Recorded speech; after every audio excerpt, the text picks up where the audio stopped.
Quella cuciniamo insieme ad Andrea, muffolette. Curiosi? E allora, a un in cucina. E rieccoci qua al nostro appuntamento goloso. Cos'è la muffoletta? Per chi ovviamente non lo sapesse, e mi rivolgo più che altro a persone che non vivono in Sicilia, è una tipologia di pane appunto siculo, per questo dico che in Sicilia la conoscono tutti. Oggigiorno si usa prepararla fondamentalmente per il periodo dei morti, il giorno di San Martino e per l'Immacolata. È un tipo di pane molto morbido, soffice, e da alcuni testi storici si evince che questo pane viene chiamato muffoletta perché è stato portato appunto in Sicilia dai sassoni, e i sassoni chiamavano questo tipologia di pane muffin, da lì focaccina, e noi abbiamo sicilianizzato con muffoletta. Veniva anticamente aromatizzato con dei semi di cumino per permettere a questo pane di avere una conservazione un po' più lunga del dovuto, visto che diciamo che in quei periodi non è che c'era tanta abbondanza, si dovevano conservare per bene le cose. Da quel momento in poi questo pane, dicevo, è stato adottato dalla comunità siciliana e in determinati periodi dell'anno lo si prepara in tutte le famiglie e lo si condisce in svariati modi. Ogni provincia, ogni condominio addirittura, come spesso uso dire io, ha la propria farcitura. Chi con le sarde olio origano, chi mette del pomodoro, del formaggio tuma e un po' di acciughine, chi soltanto, noi lo chiamiamo pane con l'olio, olio di frantoio, quello bello, genuino, con un poco di sale e un po' di origano, e si faceva un pane con l'olio ricchissimo, buonissimo e profumatissimo. Quindi lì veramente sulla farcitura nascono delle vere e proprie liti di quartiere in quartiere, in condominio in condominio. Chiunque ha la sua verità. Io di verità ne ho soltanto una, che è quella che questo pane è veramente un pane straordinario, facilissimo da fare e che consiglio a tutti quanti di provare almeno una volta nella vita. Quindi adesso girate da questa parte e cominciamo ad impastare. Benissimo, eccoci qua. Adesso cominciamo ad inserire le due farine in planetaria. Io uso due tipologie di farina. La ricetta ne prevede solitamente una tipologia sola. Io preferisco, per una questione di consistenza, di usarne due. Non vi preoccupate, perché poi alla fine tutte le dosi e gli ingredienti li troverete giù in descrizione. Quindi iniziamo inserendo farina, un po' di miele,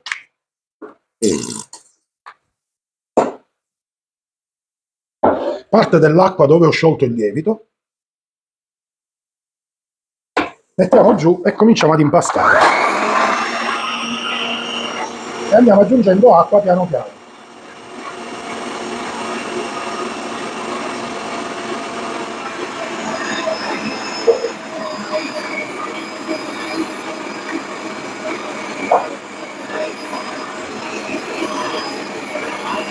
Dopodiché l'olio a filo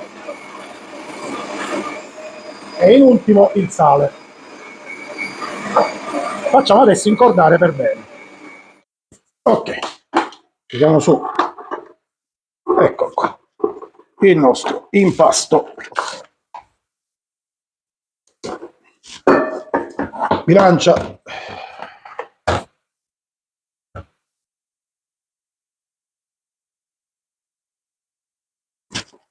E facciamo le pezzature. Pezzature dai 200 ai 250 grammi ciascuna. Ok, una volta fatte le pezzature, infariniamo parte del ripiano, in questo modo, questa la spostiamo che non serve più, e facciamo delle piccole pieghe alle pezzature di poco fa. Fatte le pieghe, facciamo la pirlatura. Quindi impasto sotto la mano che passa tra indice e pollice, e quando sentite sotto il palmo una pallina turgida vuol dire che è pronto. Eccolo qua. E lo mettete nel ripiano inferiore.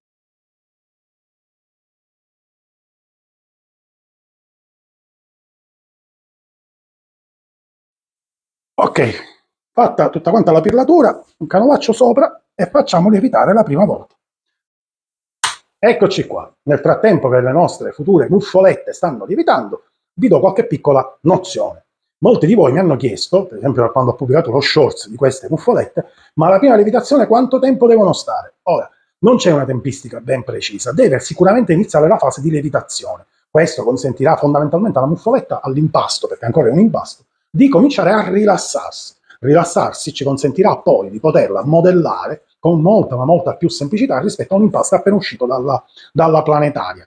In quel modo rischieremo di romperlo perché è ancora, tecnicamente si dice, nervoso, molto duro, molto rigido. In questo modo, quando già avrà iniziato la sua fase di lievitazione, l'impasto tende ad essere più soffice, più morbido e quindi facilmente lavorabile, perché poi vi farò vedere cosa andremo a fare nella seconda fase della ricetta.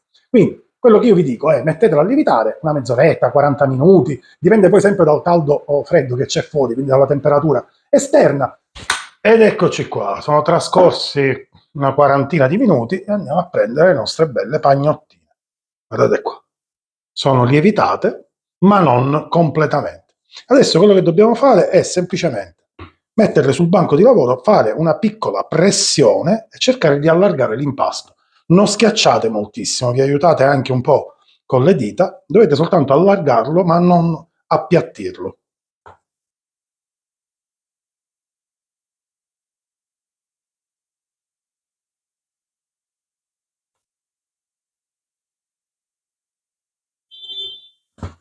Ecco fatto. Fatto questo, adesso pennello con dell'acqua, spennellate la parte superiore. Non vi preoccupate, abbondante acqua, non gli fa male, assolutamente. In un piatto mettete il sesamo, che a Palermo chiamiamo cimino, oppure giuggiolena, e un bello tuffo, patapoppete, in questo modo. Piccola pressione, lo andiamo a sollevare e lo andiamo ad adagiare in una teglia foderata con carta forno. Fate così per tutte le palline.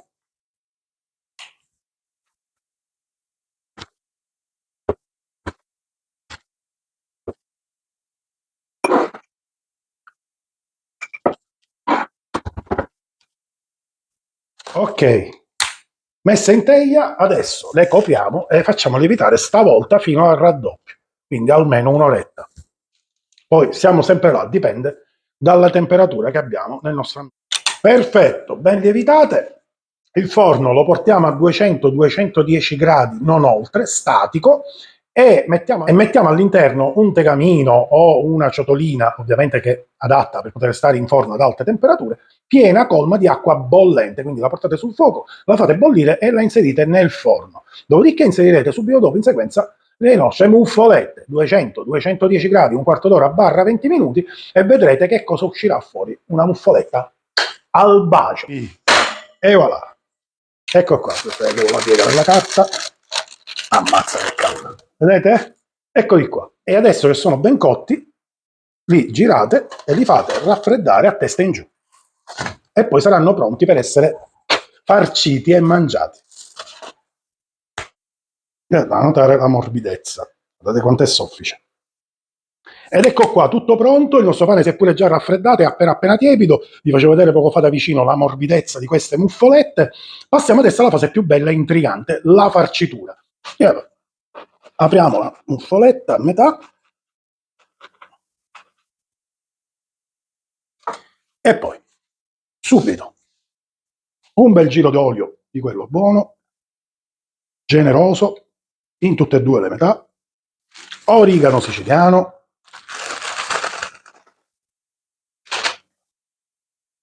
formaggio primo sale, acciughine, quelle sott'olio, pomodoro, olive nere, un po' di pepe da mulinello, zicchino di sale, giusto per condire il pomodoro, o lo condite prima. E voilà, e adesso si chiude e si passa all'assaggio.